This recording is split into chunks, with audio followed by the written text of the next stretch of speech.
this mic, here I am, an artistic and a visual man, rocking with the critical plan. What's up, you guys? My name is MC Josiah again, and I'm back for another MCJ's Rizzism podcast on ASD, autism, and various mental health related subjects. What's up, Tim? How are you doing today, brother? I'm fantastic. It's good to be back with you. Good to be back too, man. Yeah, it's been a couple of weeks. We're coming to you live from the Majestic Coffee Shop. Yes, the Majestic Coffee Shop. In downtown Abilene. Downtown Abilene, Texas, yo. Allegedly serving Onyx. Yes. And, if you're ever at the coffee shop at Majestic Coffee when we're recording live, by all means come in. We'd love for you to join us in the live studio audience. Yeah, that'd be awesome. The Majestic Coffee Shop We would does a lot. They have a big lineup. I mean, we have our show. We have Travie Wavy. Yeah.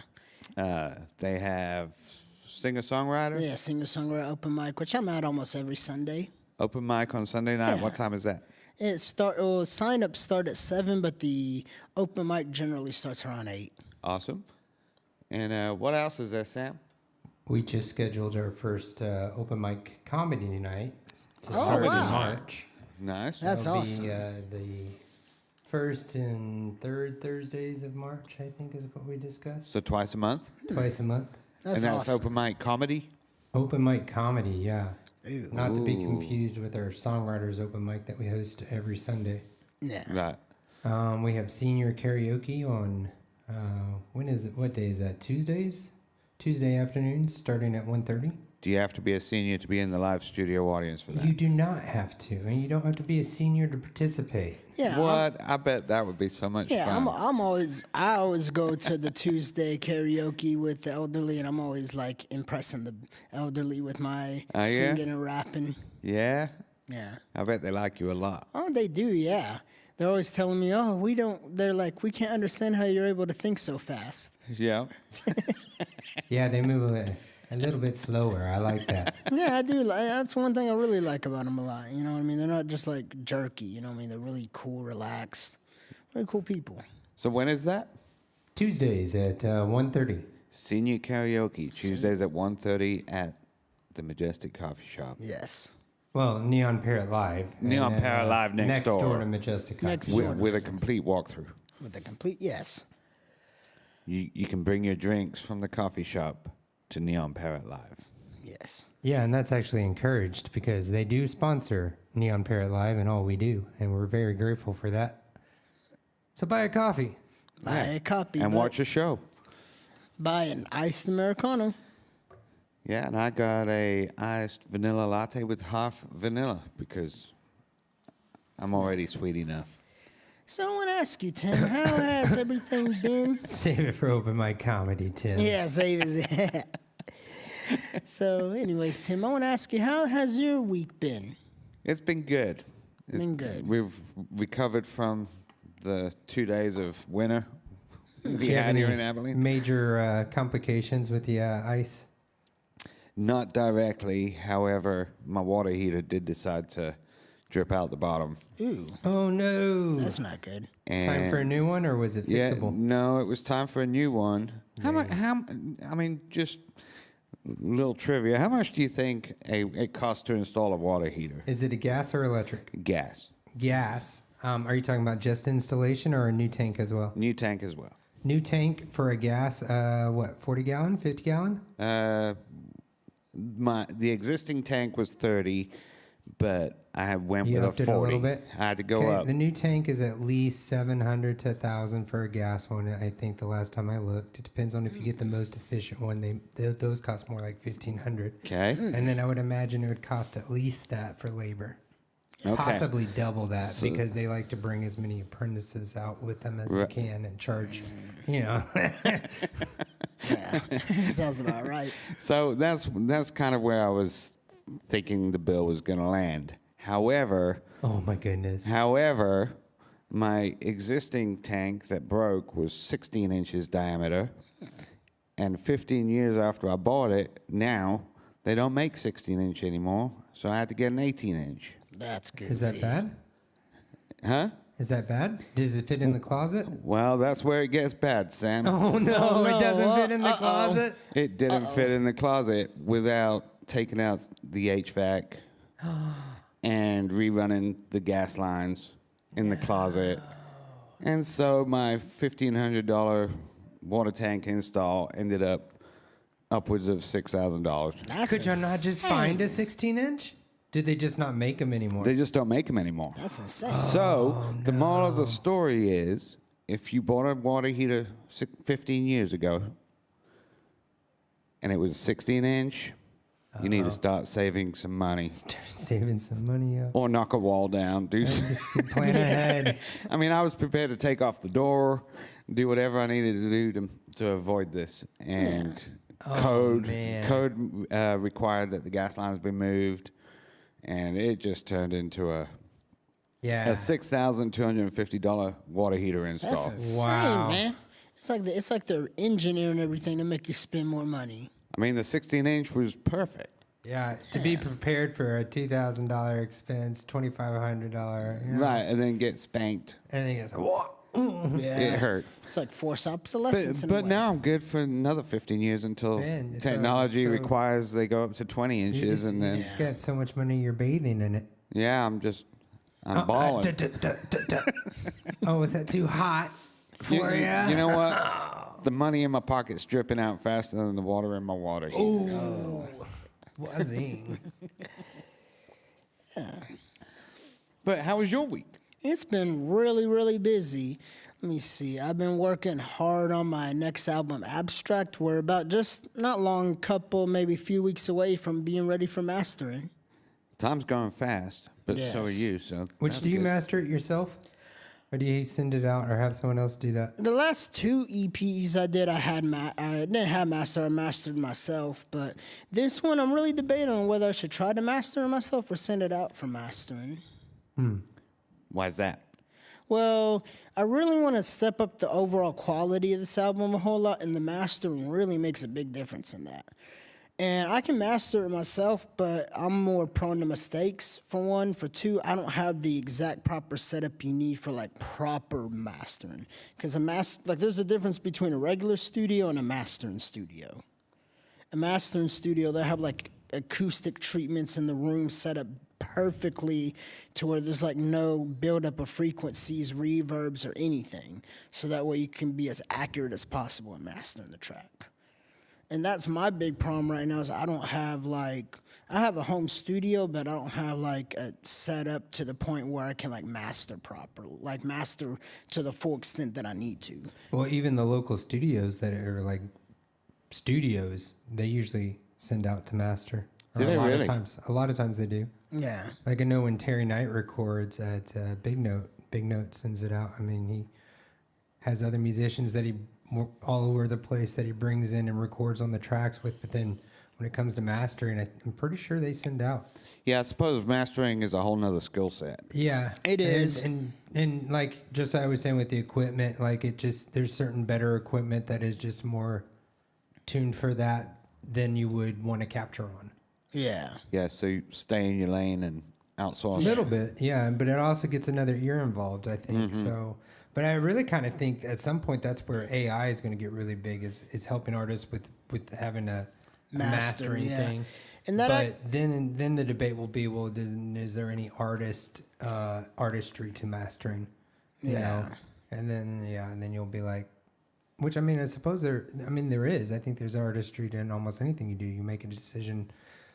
We make decisions based off what we feel, also what we know. Yeah. Whereas an AI is going to make its decisions off what it knows. Yeah. Yeah. So there will always be some kind of advantage to, I think, going with a skilled person. Yeah, definitely. But I do think AI will help in terms of get people who are just, regular studios mixing. If they're mixing really well, I'm pretty sure an AI can handle the Sweeten it. mastering and do what's needed. That actually reminds me, I was I tuned into a music producer live stream of some sort not long ago, and I asked the producer about, and he's not a producer, he's more like a teacher producer. But one thing he told me was there's websites now that actually do exist where you can upload your music and they'll master it for you. And I was thinking about maybe trying something like that just for the mastering process of the album. I'm just not sure yet. I gotta really examine all the options available, all that. But this album, Abstract, is gonna be 10 songs, 10 completely original songs that I've been working on since last summer. Are some of them a little older? Or are they all fresh? Pretty much all fresh. I think there's only going to be one kind of old song from a few years back that my dad wanted me to put on the album called Being Run Away. I still got to dig it out of the hard drive and kind of do some restructuring to it. But it's going like, other than Being Run Away, all the songs on the album are going to be fresh.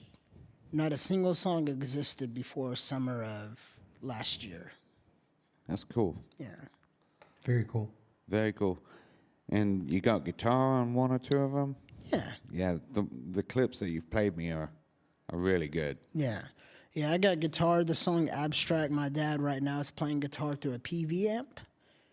And it sounds real good. We're not done yet, though. We got to go back and do guitar layers and kind of thicken up the guitar sound. Like originally we did the guitars through just the PV amp without a distortion pedal and used the PV's distortion, but we went back and listened and we were thinking maybe it's not heavy enough for what we're aiming for, so we're probably going to redo the guitar again, but with a distortion pedal in the chain hooked up to the amp.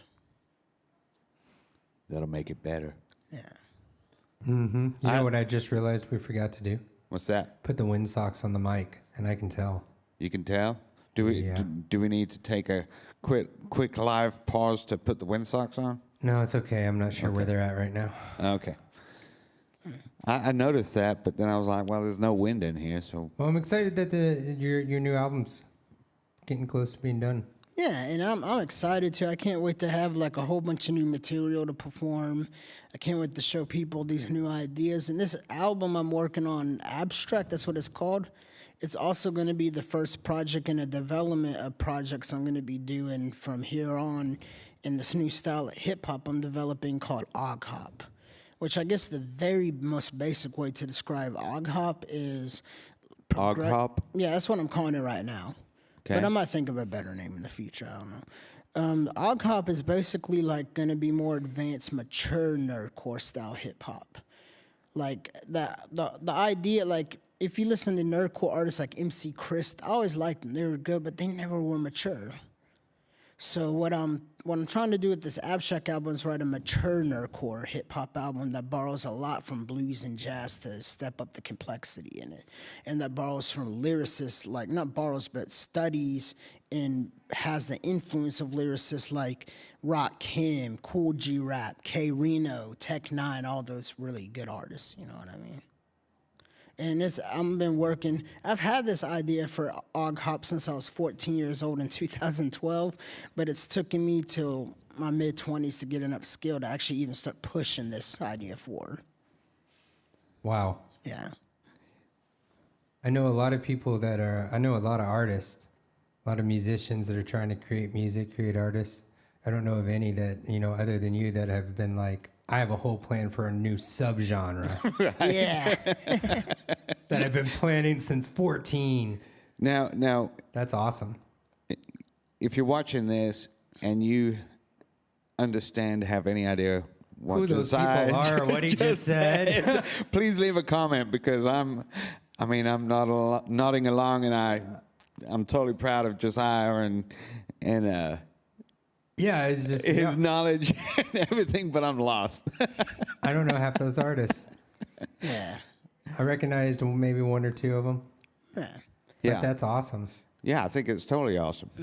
I have like in my head, I got like an encyclopedia in music history.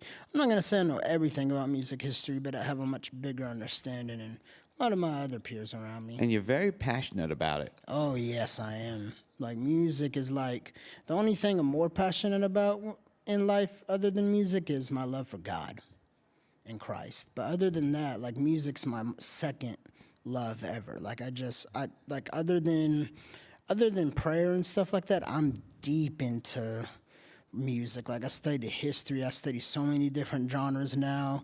I'm just all over the place with it. And I'm always experimenting with different ideas and stuff. Yeah, I think it's great. And like my son, I appreciate that you're passionate enough to pursue it. Like, to me, doing what you do on, older equipment and things would be like pulling teeth. But to you, it's like it's part of the process. And to me, that makes it totally authentic and genuine. Yeah. My son has a YouTube channel, and he just draws. Like, he's a prolific drawer. He's got his own style, and That's awesome. but he started animating it, and Wow. he's got like 480 subscribers. That's And really awesome. he's fully involved in the process. He doesn't like he doesn't necessarily like the pressure of feeding the animal, Yeah, that can Feeding always the be beast. pressurous. Yeah. but that's part of the social interaction and things. Setting boundaries. One day we'll That he's have having to tolerate. 480 subscribers. Where are we at now, Sam? I don't have it in front of me, but it's a good time to like and subscribe. It Yes, really is. like and subscribe to this channel. share. Support our channel, please. Support Share. our channel. If you are enjoying this live stream, support it, subscribe, and even share this stream. Neon Parrot Live. Neon Parrot Live, y'all. But anyway, so I want to go ahead and dive into the subject of this. Let me look. In this episode, we were kind of finishing off where we left last about friendships and relationships. That with was a people really with good ASD. episode. If you haven't seen it, Yeah, that was. It was a really good episode. I haven't watched it yet. Sorry. well, you were in it. You were in it. I know, and I don't remember it. It was so good. Yeah. Maybe it'll come back to me. It was 45 minutes of gold, is what it was. Yeah. Go. We were talking about info dumping. Yes, info dump. Oh yes, we've spent a lot- experienced some of that, haven't we? We're talking about info dumping and sarcasm, and I remember the sarcasm bit. Josiah learned the ins and outs of sarcasm from videos, if I recall, Yeah, videos and in the AIM class or yeah, whatever. AIM class. Yeah. Yeah, he had videos teaching him Yeah, about that would have been sarcasm. helpful. Yeah. I had because before I was about 12 years old, I didn't understand any sarcasm. Like Maybe we should start a video series if there's not already a bunch of how-tos. yeah, that'd be time And maybe actually. it will first force us to learn some of it, like Yeah. how to approach someone to ask them on a date. Yeah, I'd actually. That'd be awesome. When's the appropriate time and place? What are the Yeah. appropriate circumstances? What is the social cues that deems that's welcomed? Yeah. Things like that. How to tell Is if this you're info person dumping. angry at me? Yeah, that. Does Yeah. she like me? Yeah. Does she like me? Does she hate me? What does she think of me? Did I just info dump too much? Did I speak Greek to her? Yeah. Yeah. So today is a follow-on from that episode, and today we're gonna talk loosely about some statistics you found. Yeah. Now, these are just loose statistics, but I dug them out because I wanted to give a basic idea of kind of the struggles that people with ASD, both children and adults, deal with in day-to-day life with friends and relationships. And not only statistics, but I got a few notes here too, not many, but according to the first part of my notes, it says a study of parents reported that 31% of autistic children had at least one good friend compared to 71% of other disabilities and the 93% of children without a disorder or disability. And that's just one study, but I found that study interesting. So if you're a child with another disability, not autism, Yeah. there was a 71% chance that you had a close friend. Yeah, at least one close friend. So this is saying that kids with autism have a hard time making friends. Oh, yes, they have a real hard, again, autism is a spectrum, but in general, people with autism tend to have a hard time making friends. You know what I mean? Like for me, it was always really hard making friends until, even as a teenager, it's kind of hard making friends. I mean, I made friends as a teenager, but I didn't make many. Right. So I do know that on the spectrum, on one end of the spectrum, you have kids like my son who's high functioning autistic that in the last episode I mentioned that everyone was a friend. Yeah. He is extremely outgoing, extremely talkative, extreme. You know, everybody's a friend to my son until they, you know, shun him, don't want to. Yeah. But on the other end of the spectrum, I know that there's autistic kids that are really antisocial. Like they have a hard time with eye contact, with noises. Yeah. You know, there's a whole lot of sensory, I think, that goes into play. Oh, yeah. But they're very content being in their own, Yeah. being, you know, entertaining themselves. Yeah, I was like that a lot of up until I became a teenager, I was really in my own world a lot all the time. I was always like I'd be on the computer for hours watching videos on stuff I was interested in. I'd be drawing pictures because I used to be a prolific drawer as well when I was a kid. From up until ages 12, I drew like a madman. And I even tried a little animation, but the animation I tried when I was 11, 12 was basically primitive. It was just me opening up Paint and making like a picture and then altering it a little bit, save that alter. You know what I mean? I'm sorry, Sam. I blocked my face on accident. But He's got 3 cameras. I'm sure. Oh, yeah, I'm sure yeah, he's still. Anyway, got you. but yeah, basically it was like because I lost my train of thought. Oh, drawing. Oh painting. yeah, drawing. So basically, with painting and drawing, I was a really prolific painter and drawer. When I was 11 to 12 years old, one of my favorite characters to draw was SpongeBob. I loved drawing pictures of SpongeBob when I was a kid. Yep, SpongeBob's a good one. If your kid draws SpongeBob, share in the comments. My son drew Pokemon and created his own Pokemon for a long time, like OG character. That's awesome. Is that was OC original characters? Yeah. Yeah, he you know, he's content to do that, but if he's got between that and friends, he'll play with friends. Yeah. But so kids having a hard time making friends. Yeah. Do you have anything to throw in, Sam? Can relate. That's about. I found that I was I was drawn to adults more than kids. Oh, me too. I got along more with adults, and they made more sense. Yeah, me too. Especially when I was like 11, 12 years old, I had way more. I mean, there was like, obviously there was teachers who bullied me and stuff when I was coming up, but there was also good teachers too. Like I remember my 4th grade art teacher was a real friend of mine. And then my 7th grade English teacher, Miss Spizak, was a really good friend as well. In fact, she taught me so much stuff that I'm so using a lot of what she taught today in my raps, specifically literary devices.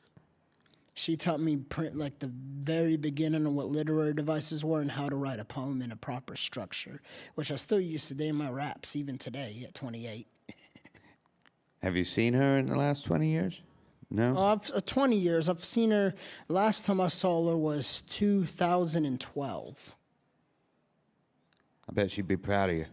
Yep. Yeah, I bet so too, man. Yeah. We, the other night, we were at an event and ran into my son's, he's 16 now, but ran into my son's 2nd grade special ed teacher. And he wasn't with us, but we had a good reunion, as it were, and you know, she had nothing but good things to say about my son, and it was great to catch up. Yeah, grown-ups seem to be easier for me to talk to. Oh, yeah. Being high functioning. I still have relationships more with older people than my own age group. Yeah. Yeah, me too. I mean, well, it's kind of weird for me. Like my specific age group, I kind of find hard to make friends in that little group. But I'm always good at making like friends with like young adults who are like say 20ish to 23, and I'm also really good at making friends with older adults, like you and Sam. You know me, all my friends. You know what I mean? Yeah, it's hard to believe that I'm 20 years older than you, 22 years older than you. Yeah. But you know, we have good conversations. Yeah, we do. I had a thought and I've lost it. Oh no! I've lost no. it. Bullying. Let's talk about bullying. Yeah, bullying. Yeah. Just for a moment. Yeah. Were you bullied? Oh yeah. And what did that look like? It depends on when I was being bullied. I'd say most of the time, well, the minimum amount of bullying was the obvious, like being picked on for height, red hair, picking my nose as a kid, all that stuff. But as I got older, it was more like I started lagging behind my peers in social development. They started getting more difficult from there. And when it was so strange, though, is when I was in school, especially elementary school, before I went to AIM class, most of my bullies, believe it or not, were teachers.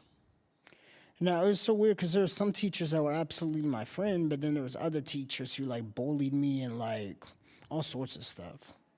And not even just teachers, but administrative staff, too, like the principals, assistant principal. They bullied you? Kind of. It was like I have this Or one. it felt like you were being bullied? Yeah, I felt like I was being, like, definitely, man. It was bad. There is a difference. Yeah. Just a But caveat. more than that, though, like, there was this one time when I was in third grade, the office staff restrained me physically to the chair because I was, like, acting wild. And then another time they physically grabbed my hand and tried to get me to write. That was very traumatic. Wow. And that was before they knew I was autistic in third Right. grade. Yeah. Yeah, it's crazy, man. But outside of that, I haven't had much, like, I've had bullying from peers, but a lot of it just came from, like, older, not the older people I was cool with, but, like, the more authoritative type older people. You know what I mean? Because as an autistic person, you don't necessarily fit into those molds as much, and it's easy for them to kind of come after you in a way because you're not normal. You know what I mean? Yeah. When I was growing up, we didn't have all the accommodations that are Oh, available yeah. That. today. And my bullying was more as a kid. I mean, first of all, in Zimbabwe, the bullying that happened, I can remember their names still, but they basically would take advantage of school policies, like, you know, you can't go out off school grounds. Well, then they'd throw my ball off school grounds, and I'd go get it, and then I'd get in trouble with the principal. Yeah, I remember. You know, stuff that like- kind of yeah, thing, and that's that not happened good. a lot. Yeah. And then when I returned to England, I sounded like an African. And, you know, I didn't have any of the cultural foundation that they had. I returned to England after Michael Jackson. In fact, let me put it this way. Michael Jackson had just released Bad, Oh, wow. and I totally missed Thriller. You know, so as far as That would have been like 84, 85, somewhere. around- 88. 88. So that Christmas of '88, we returned to. Christmas of 88 was when New Edition dropped their Heartbreak album. New Edition was the group that bought up Bobby Brown. Oh, right. Yeah. So returning to England, you know, sounding like an African kid, no cultural relation, commonalities with the other kids, the bullying. Now, I think I was very naive, which was protected me. Yeah, it's like that saying, ignorance is bliss. Yeah, like I think I was bullied a lot more than I recognized. Yeah. Me too. There was a lot of times where people bullied me or kind of got at me, but I just didn't recognize it at the time because I was like totally oblivious to it because of the lack of like cognitive empathy from being autistic. Right. Yep. My high school had a lot of oak trees, which meant a lot of acorns. Yeah. And we'd play a game of chase each other With throwing acorns. with throwing acorns. And guess who was always getting chased? Aw. I'm sorry, man. It was all fun and games in Tim's head. That's nuts. Save it for Wednesday. What day? Not Wednesday. Thursday. March 5th, I think, is the first one. At what time? Sign-ups at 7, laughs at 7:30. Okay. All right. Laughs at 7:30. Laughs at 7:30. Yes. Yeah. I like that. Get Humor your starts. chuckle on at 7:30. Sounds like a super fun date night. Humor will start raining down at 7:30. All right, Tim sat it.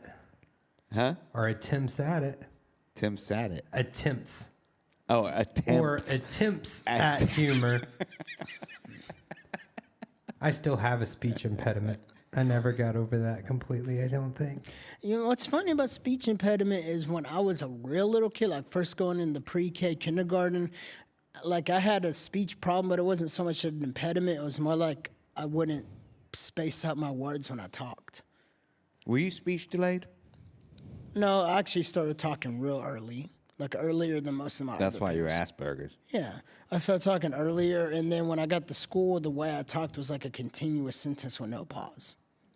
Like, not even the pauses in the sentence. Like, I can't emulate it now, but...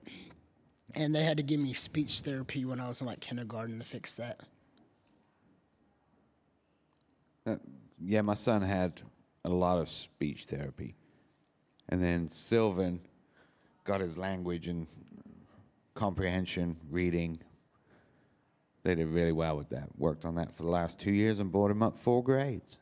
That's awesome. That's good. Sylvan, if you want to sponsor MC Josiah's Rizzism, come on. Come on. Sylvan has been very good Yeah. as far as that goes. I just had a thought about the bullying. Yeah. So my relationship with my son is, he's 16, but whenever I correct or redirect him, his default position is that I'm judging him or Yeah. I'm attacking him or, Yeah. basically being a bully. Like, why are you getting onto me? Yeah, Yeah. I used to be like And that. that's not where it's coming from, but that's how he's receiving it. Yeah. I used to be like that. I can't say how long I was like that, but yeah, I used to be like that a lot. Like, people would correct me or like give me some constructive criticism, and I would like take it as like an insult or something like that, and it just. But I've been training myself to get past that though, and not only that, but I'm at a point where even if it is a negative like comment or something, I actually do listen to it. Not that I would listen like, oh, you're a loser. Not that I listen to that, but like if someone were to direct at me that I'm a loser now as an adult, I'd be like, okay, why does this person think I'm a loser? Blah blah blah. This, and not because I care about what they think, but because I'm figuring out how to properly react to them. Yes. And that's what I do now as an adult. But when I was younger, I didn't do that. I used to get more offended when it came to criticism and negative comments about me.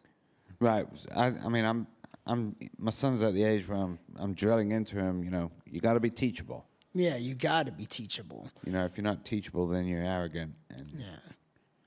you're going to, the world will be harsh. Oh yeah, it's like that one. It's like that little fun country song that goes, "If you're gonna be dumb, you gotta be tough."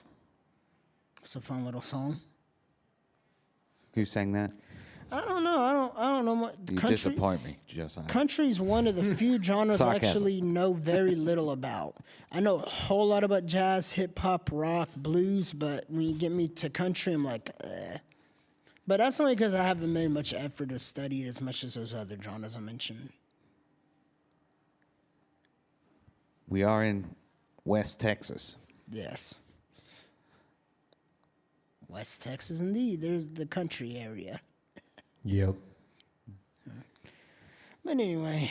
So, What else we got, Josiah? alrighty. So, we kind of already skimmed through this stuff right here, and we're going to go to the adults. Now, according to this one other note I got, studies done on autistic adults show that people with ASD not only have poor relationships than both neurotypical developing peers, but they also report wanting to stay with just having a close friend versus connecting to more friends and networking out. I'd say that I have few close friends. Yeah. Like 2 or 3 close friends. And I have a whole bunch of acquaintances that, I can go a year or 2 without seeing and then Yeah. pick right up, And that's one pick up where we left off. That's one big difference I was reading about between neurotypicals and people with ASD is ASD people tend to be more like younger in their mind. Like younger people generally have like 1 or 2 good close friends. Well, older neurotypicals who are like more my age but are neurotypical have like a group of friends. You know what I mean? But ASD people, as they go into adulthood, it stays at just one or two close friends, just like childhood. In the past, this wasn't as bad of a thing, but today, as we move towards a more socially integrated world, it becomes more problematic and more difficult to deal with as time goes by. Yeah. Striking thing that caught my attention on this was out of 108 autistic adults surveyed, 60% reported having a close or best friend. That means 40% don't have a close or best friend. Pretty much, and that's adulthood. And that's adulthood, and that's really sad. Yeah, it is. Like there's a lot of lonely people out there. Yeah, man, it is real sad. But yeah, it's sad. And I used to be amongst those statistics. Like I always struggle. When I was growing up, I was struggling to make friends, struggling to hold friends. You know what I mean? Struggling to socially interpret people, even understand sarcasm. And then I became somewhat good at it as a later teenager. But then when I entered adulthood, I went through burnout and had to relearn those skills again. Right. Yeah, it was pretty bad like that. Sam, are you lonely or do you have friends? Do you have friends, Sam? I have a couple friends. That's awesome. I'd say I have a primary close friend, and then I have a closer. Then I have a close network of friends, and then a lot of acquaintances Yeah. that were friendly terms. Yeah. Here's a question. Do you find that, like, if you want to hang out, spend time with your friends, that you're the one initiating the conversation? Most of the time, hey, Sam, what are you doing tomorrow? I feel like I am. Yeah, me too. It can be like that a lot of times, yeah. I mean, sometimes people will try to initiate a conversation, but a lot of times it's like me starting it or like the other person, I'm just like waiting for them to respond. And then I get carried away into info dumping, and that's also something I've been working on, is trying to control my info dump on like strangers and people who probably don't have the attention span for it. You know what I mean? Yeah. Anyway, where are we at, Sam? Time-wise, Yeah. 37 minutes, 28 seconds. Good. 29, Well, we'll go ahead 30. and spend the next 31. we'll spend the next 35, few minutes wrapping this 36. episode up. But I was gonna say, so what are your plans for the next week or so? Got a pretty busy week. Saturday morning, Molly McKay's Bakery is having their grand opening. Saturday morning at 10 a.m. Where's that at? on South 7th Street where the Natural Food Center was at one time. Okay, by Rose Park, sort of. Yes. Yeah. And from what I hear, there's a lot of exciting things going on with that. Go eat some cake. Yeah, well, thumbprint cookies is everybody's favorite, apparently, according to a recent survey. Loved the thumbprint cookies. Miss those downtown. Now they're on South 7th. It's not the McKay family, but my understanding is that it's the McKay recipes. It's not the McKay family, but it's McKay recipes. Interesting. So, provided they follow the recipe, it should taste just like the McKay downtown. What else? Going to a wedding. Oh, yeah, that's cool. I think I'm going to a wedding, too. Yeah? One On of my- Saturday? Yeah, I think Saturday. I got to ask my dad again. I'm in the People still get married in this day and age? Crazy. crazy. Crazy indeed, man. You'd think after everything that's I happened in highly the last 20 recommend it. years. It's good for you. In this economy? Well, they kind of No, make it that's- hard to that's own your actually- first home, but Yeah. You're still living with your parents, but y'all can go ahead and get hitched. yeah. I'm in the middle of a video edit. Same here, man. It's coming along, but it's a good story. That's awesome. So that's good. That's about it. That's It awesome. seems really busy. Yeah. Off the top of my head, it's As for me, I'm working on my album Abstract, of course, like I said at the beginning of this episode, we're a few weeks away from the mastering stage. I'm also working on a YouTube show that I shot here at the That's Neon right. Parrot Live called The History Machine. Right, you've shot one episode and you're I'm in editing the it edit right right now. now. Yeah. In this episode, this first episode, the History Machine is going to be a little military history. It's going to be about the opening battles of World War I, the Battle of the Frontiers. 1914? Yes, August 1914. August.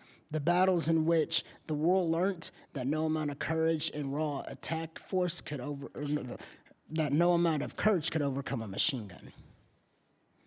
And That's when they learned that lesson.